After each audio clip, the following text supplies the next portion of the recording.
Hello, welcome to HITC Sport. Alright, this video should probably come with a trigger warning. This is just some convoluted, confusing idea that will probably leave you feeling like you've just had your face punched by a cow on steroids. Today, let's take a look at England's Euro 2012 squad and just see where each player would currently fit into modern day football if they were born 10 years later. Right, let's go. Joe Hart, Aston Villa. Right, currently the age of 33, Joe Hart's career is currently blocking a toilet bowl, but lads, imagine this former England goalie wonderkid was actually born in 1997 instead. It means this guy would have probably left Shrewsbury Town in 2016, but considering they just finished 20th in League One, I'm pretty sure Man City wouldn't be queuing up to buy a teenage goalie with the kicking skills of a paraplegic nun. No, instead he'd have probably got himself a championship move to someone like Fulham, and then, considering Aston Villa were desperate to find a new number one last summer, I'd imagine that a 23-year-old promising shot stopper would have been dragged kicking and screaming to Villa Park for about 20 million quid. Robert Green, Fulham. Okay, so where would a 31-year-old Robert Green fit into modern day football? Well, he'd have come through the ranks at Norwich City, would probably have left them upon relegation last summer, and yeah, considering Fulham's desperate search for a new number one,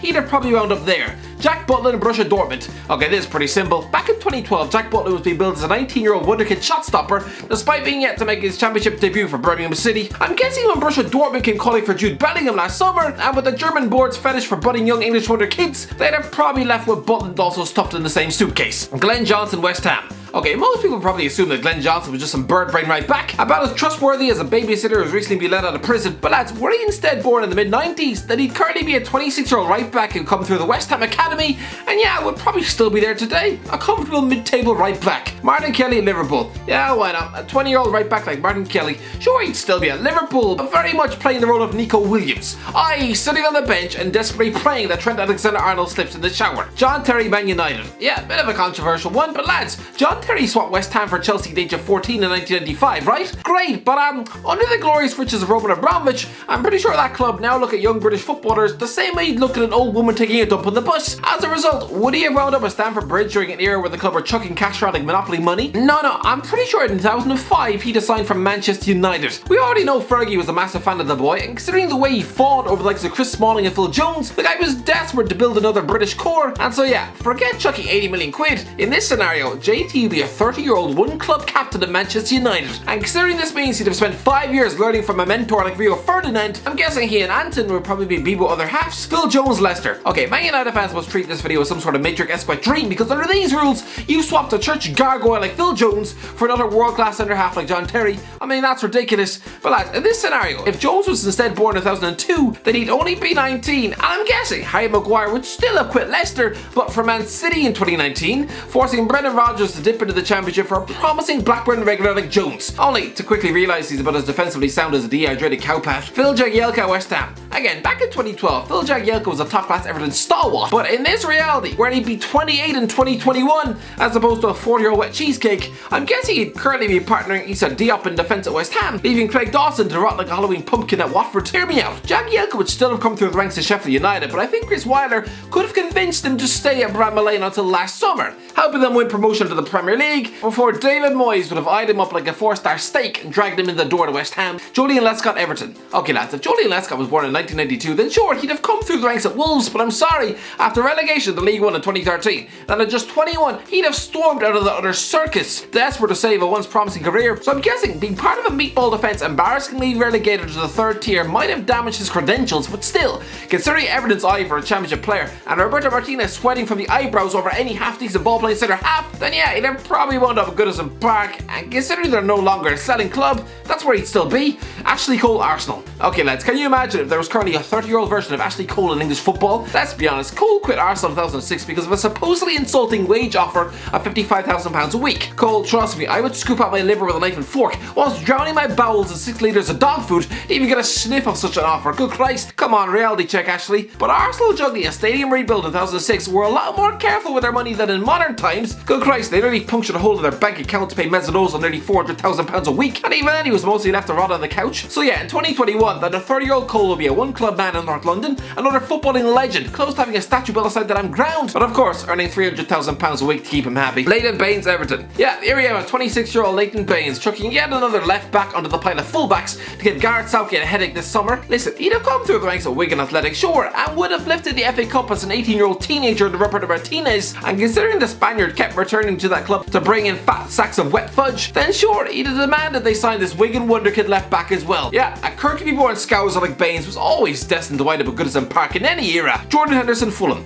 Jordan Henderson should count his blessings every day that his dad's condom snapped in 1990, because good Christ, delay this man's birth by 10 years. If you had instead made him a millennial instead of a 90s kid, then he certainly wouldn't have the footballing legacy he does now, because if he was instead born in June 2000, then he'd have been a Netflix star. An 18-year-old kid rotting away in a Sunderland-shaped toilet, limply watching Burton Albion relegate his teammates to League One. Back in 2011, Henderson was playing week in, week out for a mid-table talented Sunderland team. It was easier to stand out and convince Kenny Dalglish to sign him for Liverpool, but how many teenage midfielders, no matter how good, get moved to European giants off the back of playing alongside Jack Rodwell and Lyndon Gooch? Henderson would currently be 20 years of age, and yeah, probably playing for someone like Fulham. James Milner, Leeds. James Milner is lucky he was born in 1986 because he was able to squeeze in 5 minutes of Premier League football for Leeds to impress enough to get himself a move to Newcastle and set him up for life in the Premier League. But if this teenage wonder kid instead emerged at Ellen Road in 2012 and spent his formative years playing championship football at mid-table, I'd imagine he'd have stayed at the club until his early 20s before maybe getting a move to Eddie Howe's Bournemouth in 2016. I mean, that's what happened with Lewis Cook. He'd have probably stayed there until relegation last season, and at the age of 25, yeah, why not a return to Leeds under Marcelo Bielsa? Steven Gerrard, Liverpool. Lads, this isn't even a question.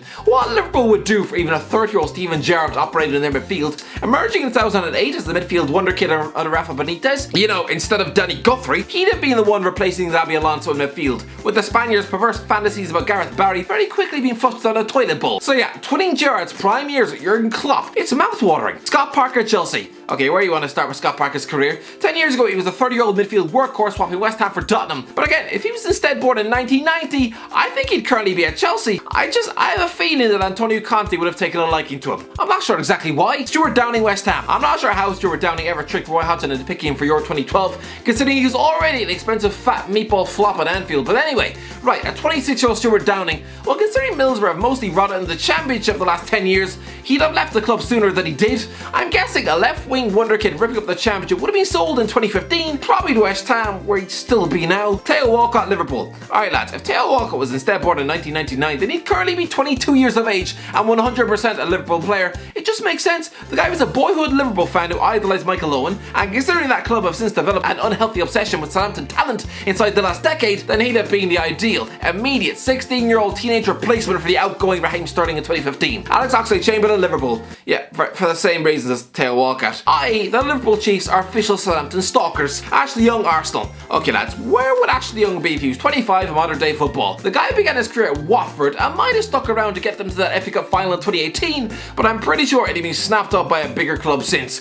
Not by Man United though, because I'm sorry, I think Jose Mourinho would probably rather bit off a chunk of his own hand than to target players from lowly Watford. I have a feeling that in 2018, instead of targeting either Nicolas Pepe or Wilfried Zaha, that Unai Emery would have persuaded the board to spend £35 million on Young. Wayne Rooney, Man City. Oh lads, imagine dropping another bombshell like a 25-year-old Wayne Rooney into modern football. Right, sticking a prime Rooney in the same England team as Harry Kane, I think the media might actually choke on their shreddies every morning in excitement. Lads, considering he left a bankrupt Everton stuck in relegation battles in 2004, then I think if you delayed his career 10 years, he'd have been convinced to stay at his boyhood club until maybe 21 or 22, because playing alongside Romelu Lukaku and Ross Barkley would probably been fun. But again, I'm guessing in 2016, instead of City taking a gamble on Gabriel Jesus, they'd have probably broke the bank to bring this other wonder kid to Manchester. Andy Carroll, Man United. Yeah, Man United fans will utterly hate this. No Wayne Rooney, and instead you've got Andy Carroll. But guys, don't forget, this man tricked the world with his form for Newcastle back in 2011, for 6 months briefly becoming that decade's Harry Kane, i.e. the most competent English centre forward on the planet.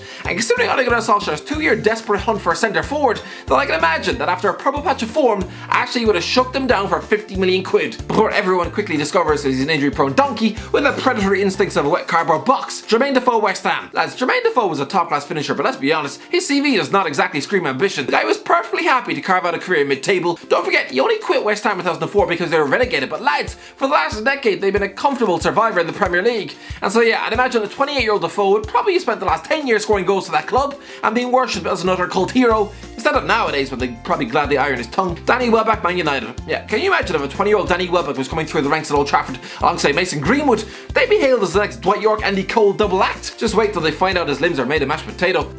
Anyway, actually, let me know in the comments below, what do you think? What clubs do you think these players will be at? Let me know in the comments below. Enjoy the video. Don't forget to subscribe, and as always, I'll talk to you in a while.